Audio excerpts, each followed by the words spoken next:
Hello and welcome to ThePrint.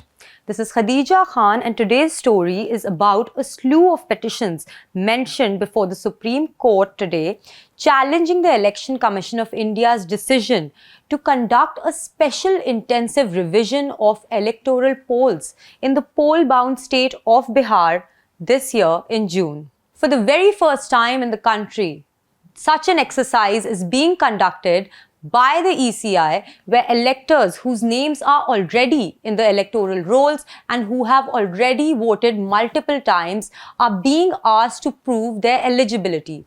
Trinamool Congress MP Mahua Moitra's plea states. She also argued that a similar exercise of revising the voters' list for the second time could be replicated in the state of West Bengal, just like it happened in Bihar. Now, let us first understand what is an SIR and why it's being conducted. The origins of this case lie in a June 24th decision of the Election Commission, which directed a special intensive revision of the electoral polls in Bihar to be conducted. Moitra argued that this was a violation of the constitutional rights to equality, freedom of speech, and life under Articles 14, 19, and 21. Upon looking up the term Special Intensive Revision on the Election Commission's website, it shows that the exercise requires verifying the eligibility of each elector or voter. However, the government's nodal agency, Press Information Bureau, does provide some additional context on this.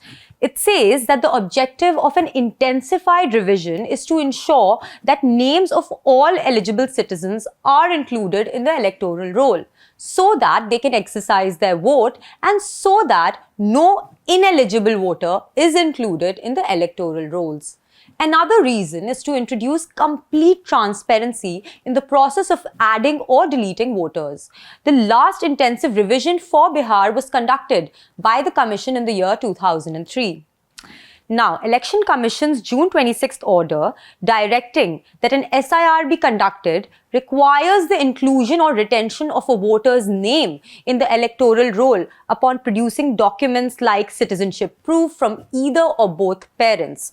If a voter cannot furnish this, they run the risk of exclusion. Moitra said this violates Article 326, which grants universal adult franchise to all persons and introduces extraneous requirements which aren't originally envisaged under the Representation of People Act 1950. The order arbitrarily excludes commonly accepted identity documents such as the Aadhaar card and ration cards from a list of accepted documents, which puts a huge burden on the voters who are at a risk of getting disenfranchised, the plea said. What is the case all about? Moitra also argued that the Election Commission's move violated provisions of the Representation of People Act 1950 and Articles 325 and 326 of the Constitution, which state that no one can be ineligible for inclusion in a special electoral roll on grounds of religion, race,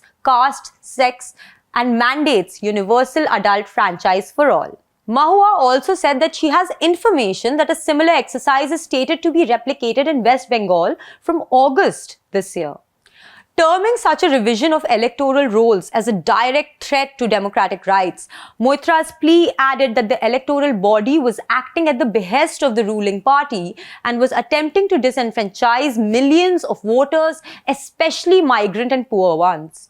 If not set aside, the order can lead to large-scale disenfranchisement of eligible voters in the country, undermining of democracy, and also of free and fair elections in the country. By way of a petition, Moitra also sought to restrain the Election Commission from issuing similar orders in other states.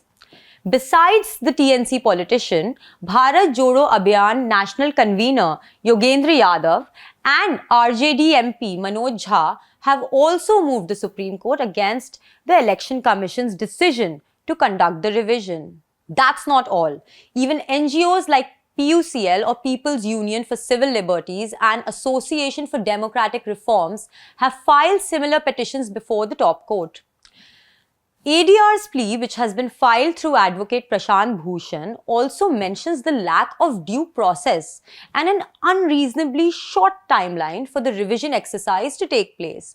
while adding that it could result in the removal of lakhs of genuine voters from electoral roll, leading to their disenfranchisement. On the other hand, Yogendra Yadav also said in his petition that the special exercise in Bihar violates Section 22 of the RP Act and Rule 21A of the Registration of Elector Rules 1960, since both these laws require procedural safeguards before deletion of any names. The former provision outlines the process for correcting, transposing, deleting entries in electoral rolls, while the latter talks about the process of including names which have been inadvertently or erroneously omitted. And that brings us to an end of today's segment. For more legal updates, keep watching The Print.